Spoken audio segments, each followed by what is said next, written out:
क्या कभी सोचा है कि एक छोटी सी मामूली सी लगने वाली समस्या हमें एक कितनी बड़ी खोज की तरफ ले जा सकती है? चलिए आज ऐसी ही एक दिलचस्प कहानी में गोता लगाते हैं। तो हमारी कहानी की हीरो है रेशमा, एक युवा कहानीकार जो समुद्र के किनारे एक छोटे से शहर में रहती है। रेशमा एक कहानी लिख रही थी, पुराने जमाने के नाविकों की कहानी जो मसालों से लदे जहाज पर सवार थे और रास्ता खोजने के लिए पूरी तरह से तारों पर निर्भर थे। लेकिन हर अच्छी कहानी में एक ट्विस्ट होता है ना? रेशमा की कहानी में भी आया एक भयानक तूफान। आसमान में घने बादल छा गए और तारे वो तो कहीं नजर ही नहीं आ रहे थे। अब सोचिए, उसके नाविक बीच समुद्र में पूरी तरह से खो चुके थे। अब रेशमा के सामने एक बड़ी मुश्किल आ गई। कहानी तो अटक ही गई, पर उसे यह भी सोचना पड़ा कि असल में उस जमाने में नाविक ऐसी मुश्किल से निकलते कैसे थे। घर वापस जाने का रास्ता वो कैसे ढूंढते होंगे? तो अपनी इसी उलझन को सुलझाने के लिए रेशमा ने थोड़ी रिसर्च शुरू की, और पता है क्या, उसकी खोज उसे एक बहुत ही अनोखी, एक कमाल की चीज तक ले गई। और वो चीज थी चुंबकीय कंपास, एक ऐसा डिवाइस जो बिना तारों के भी दिशा बता सकता था। बस यहीं से रेशमा की जिज्ञासा और बढ़ गई। उसे यह जानना था कि आखिर यह जादुई सा दिखने वाला यंत्र काम कैसे करता है। तो चुंबक के जादू को समझने के लिए सबसे पहले यह जानना जरूरी है कि चुंबक आखिर किन चीजों की तरफ खींचता है, यानी चुंबकीय पदार्थ कौन से हैं, जैसे कि लोहा, निकेल और कोबाल्ट। कंपास कैसे काम करता है यह समझने के लिए रेशमा को पहले चुंबकों के कुछ बेसिक नियम, यानी उनके आकर्षण के नियमों को सीखना पड़ा।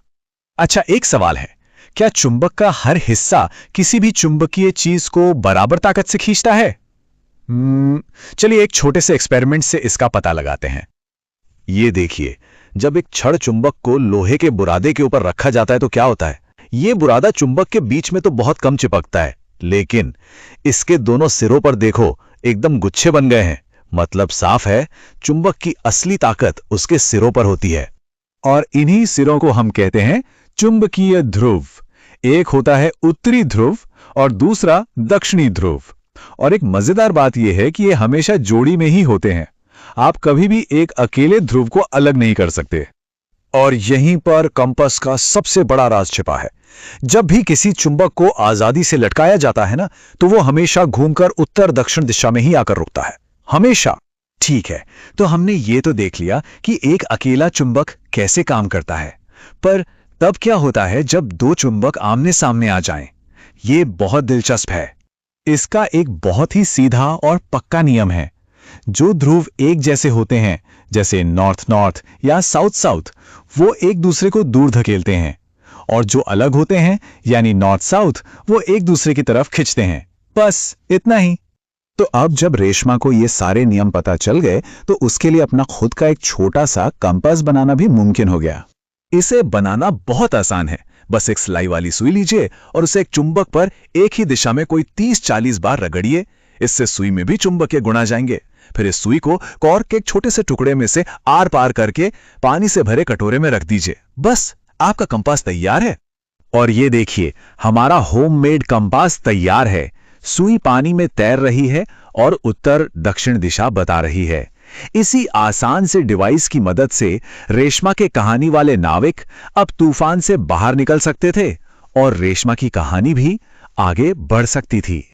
लेकिन ये जो कमाल की ताकत है, ये सिर्फ कंपास तक ही सीमित नहीं है। पता है, चुंबक हमारी रोज की जिंदगी में हमारे चारों तरफ मौजूद है।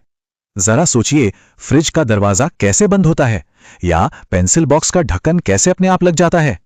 इन सब के पीछे चुंबक ही तो है। हम दिन भर में कई बार इनका इस्तेमाल करते हैं और शायद ध्यान भी नहीं देते।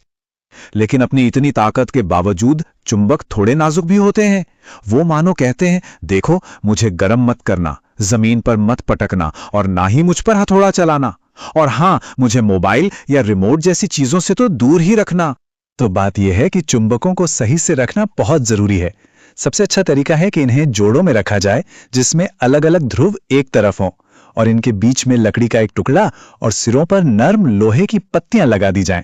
इससे इनकी शक्ति लंबे समय तक बनी रहती है। रेशमा की इस कहानी से एक बड़ी दिलचस्प बात सामने आई कि एक चुंबक की असली पहचान उसके खींचने की ताकत से नहीं, बल्कि दूर धकेलने की ताकत से होती है। मतलब प्रतिकर्षण ही उसका असली टेस्ट है, आकर्षण नहीं। यह हमें सोचने पर मजबूर करता है ना, कि प्रकृति में और कौन कौन सी ऐसी अदृश्य ताकतें होंगी जिनका असली रूप शायद हमारी नजरों से छुपा हो और वो बस अपनी खोज किए जाने का इंतजार कर रही हों।